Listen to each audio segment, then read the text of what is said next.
Welcome to Vibrant TV. నేను మీ శివాని. ప్రభాస్ కల్కి మీదున్న అంచనాలు అందరికీ కూడా తెలిసిందే. సరైన ప్రమోషన్స్ అస్సలు చేయడం లేదు, జనాల్లోకి ఇంకా తీసుకెళ్లడం లేదని చిత్ర యూనిట్ మీద డార్లింగ్ ఫ్యాన్స్ అందరు కూడా ఫైర్ తో ఉన్నారనే చెప్పాలి. అంతేకాకుండా ఈ మూవీకి సంబంధించిన కొన్ని అప్డేట్లు కూడా సరైన టైంకి అస్సలు ఇవ్వటం లేదని కూడా మండిపడుతూ ఉన్నారు అందరూ. ఇక ఈ మూవీ నుంచి రెండవ ట్రైలర్ ను వదిలారు. అయితే ఈ రెండవ ట్రైలర్ ను ఒకదానికి మించి ఒకటి ఉన్నాయనే చెప్పాలి. మరీ ముఖ్యంగా అయితే శుక్రవారం రాత్రి వదిలిని రిలీజ్ చేసిన ట్రైలర్ పూర్తిగా యాక్షన్ ప్యాక్డ్, అదే విధంగా ఫుల్ ఎమోషనల్ గా సాగిందనే చెప్పాలి. కల్కి దేశ విదేశాల్లో రిలీజ్ కాబోతుంది. అయితే ఈ కల్కి మూవీ మీద నేషనల్ వైడ్ గా కూడా ఫోకస్ ఉంది. కానీ బాలీవుడ్ బిగ్ సెలబ్రిటీలు, అదే విధంగా టాలీవుడ్ టాప్ స్టార్స్ కూడా ఈ కల్కి సినిమా గురించి అస్సలు పట్టించుకోవడమే లేదు అన్నట్టుగానే కనిపిస్తోంది.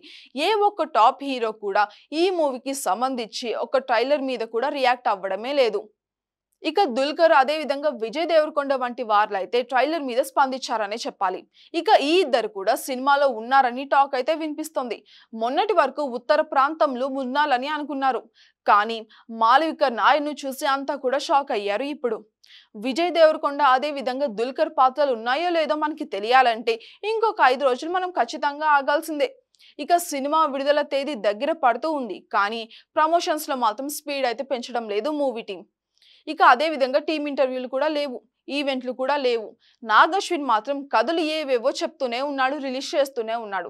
కల్కి ప్రపంచాన్ని ముందుగా పరిచయం చేస్తున్నాడు అశ్విన్. ఇక ఇంత భారీ స్థాయిలో రాబోతున్న కల్కి మీద రెండవ ట్రైలర్ మీద టాలీవుడ్ నుంచి బడా హీరోల స్పందన అయితే కరువైంది. ఇక వాళ్ళకు ఈ ట్రైలర్ నచ్చలేదో, లేకపోతే అసలు కల్కి మీద ఇంట్రెస్ట్ లేదో తెలియడం లేదు మనకి. మరి సినిమా రిలీజ్ అయిన తర్వాత అయినా కూడా ఇదే మౌనాన్ని కంటిన్యూ చేస్తారా అన్నది మాత్రం మనం చూడాలి. For more updates, subscribe to Vibrant TV.